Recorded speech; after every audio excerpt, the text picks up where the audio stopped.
आज नीरल के स्कूल में ग्रीन फेस्टिवल का आयोजन किया गया जो वीगन जीवन शैली पर आधारित है। वीगन जीवन शैली, ये शब्द नीरल के लिए नया था। उसे समझने के लिए कल्पना मैम के पास गई। कल्पना मैम ने कहा, आमतौर पर लोग वेजिटेरियन यानी शाकाहारी होते हैं या फिर नॉन वेजिटेरियन यानी मांसाहारी।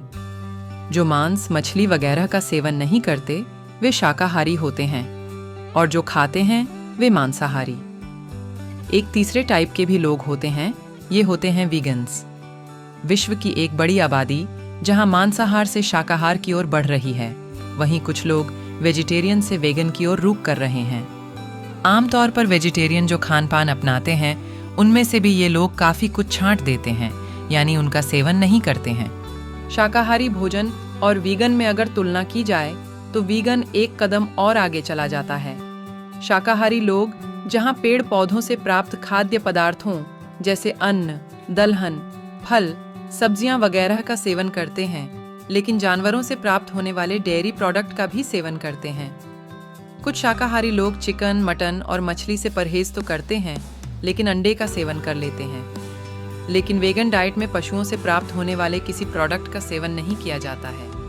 वीगनिज्म, यह लोग दूध, अंडे, मांस, पनीर या मक्खन जैसी किसी भी डेयरी उत्पाद को अपने खाने में शामिल नहीं करते।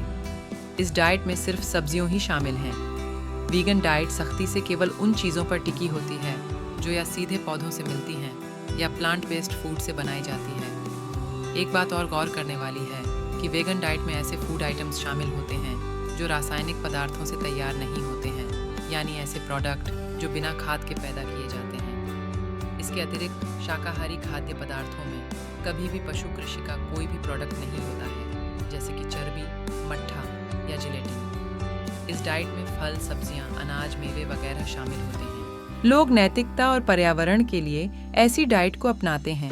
वे किसी भी पशु उत्पाद का उपयोग नहीं करके प्रकृति के संतुलन को बनाए रखने की कोशिश करते हैं। कुछ लोग ऐसा इसलिए करते हैं क्योंकि वे अपने स्वार्थ के लिए किसी जानवर को मारना या बछड़े का दूध चाहते। इस डाइट की वजह से पशु पक्षियों की जीवन शैली भी सुरक्षित रहती है। इसके साथ ही ये आपके कार्बन फुटप्रिंट को भी कम करने में मददगार होती है। जलवायु परिवर्तन को कम करने और पर्यावरण की सुरक्षा के लिए कार्बन पदचिह्न को कम करना आवश्यक है। प्लांट बेस्ड या वीगन डाइट की बढ़ती प्रवृत्ति लोगों को इसके फायदे तो दिखा रही है और यह कई लोगों के लिए एक स्वस्थ विकल्प हो सकता है, लेकिन पोषक तत्वों के प्रति खुद को जागरूक रखना भी जरूरी है। इसलिए अगर आप अपने आहार में कोई परिवर्तन करने की सोच रहे हैं तो एक्सपर्ट की सलाह लेना जरूरी है।